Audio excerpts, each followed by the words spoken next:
Hello,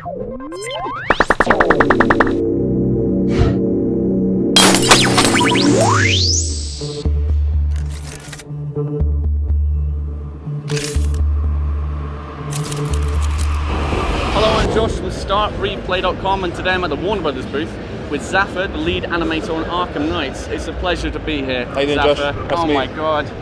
The Batmobile. Have you seen the Batmobile? I'm going to be driving out of here later, so stick tuned. Zafer, I met the team 5 years ago on the eve of Arkham Asylum, and they're such a humble bunch.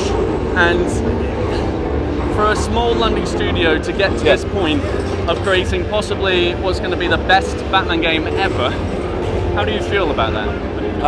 I'm sure I speak for everyone in the office right now. We're very proud to be part of this process. Like, making a Batman game from day one, and I was there from day one too. We never knew it would come this far and this bold and this great. But we're very, very proud to be part of it. You know, like, it's exciting. We're here at E3 2014. We've got the Batmobile sitting right behind us. I mean, doesn't get bigger than that, right? It's impressive and awesome. Now, moving on to Arkham Knight. This is by far your biggest Batman game today. And it's going to be your last entry. The definitive this is the epic conclusion. Trilogy. Yes. Rounding it off. One question I'd like to go out the gate with is a huge story. How did you start creating that story? There's been 75 years now of Batman. Where do you start to create something new? So for us, it's all about the Arkhamverse, right? So for us, we've done Arkham Asylum, we've moved forward into Arkham City, and now we're moving yet again forward into Arkham Knight. For us, it is the epic conclusion. We have to bring all great things to an end, but in a very large, massive scale. So we've got the Batmobile. Reason for that, we've got Arkham Knight, who's got a massive military force. He's bringing to the fight. He's bringing right to the doorstep and bringing it toe to toe to Batman. You would have seen all the tanks, all the military troops. So we've got the Batmobile to deal with that. We've got two modes, which you guys will be familiar with. We've got Pursuit mode and Battle mode. Battle mode is awesome. Everyone loves Battle mode. but I mean, both those modes have like their own qualities and advantages, right? So we have to race around the city, chase down villains, and then switch into Battle mode very effectively, very quickly, and take on all the enemy tanks that you cannot take on by foot. So. Now, seeing the gameplay that was shown in the Sony conference yesterday, I couldn't help but notice that Batman was on a bit of a kill approach. Now, what's happening with these cars exploding, man? Are they remote controlled? What's going on? Are they 60mm rubber bullets being flown at enemies?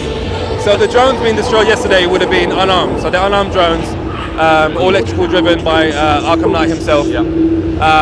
You would see the heavy cannon shooting any old drone that you want, and it's on like a little timer. Yeah. And you've got the Vulcan cannon, which you can just pummel away at tanks again. That automatically switches to a non-lethal riot suppressor when you come across armed. What's a riot suppressor? Is it a beanbag or? No, it's like armor. It's rubber. It's like rubber bullets essentially, like massive rubber bullets. And that takes down, just knocks them out, like the thugs.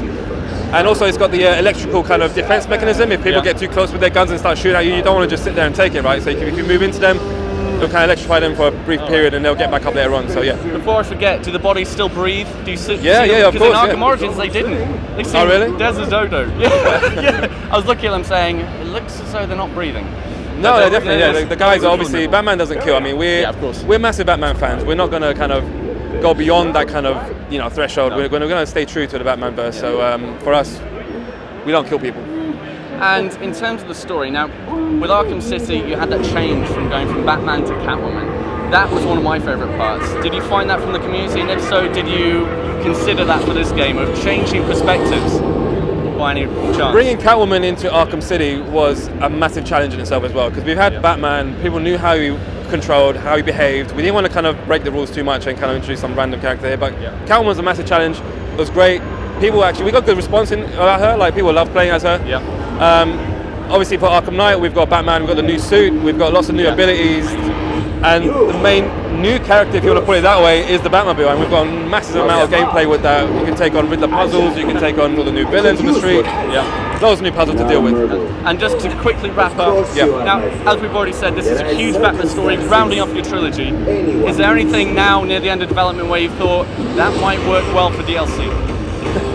We're not announcing. That's a good question. We're not. It's cheeky as well. We're not revealing anything DLC based right now. All we got to look forward to for everyone is obviously Batmobile, Battle mode, new suit, Arkham Knight, Cannot wait, Scarecrow. man. You can catch Batman Arkham Knight when it releases 2015 for PlayStation 4, Xbox One and PC.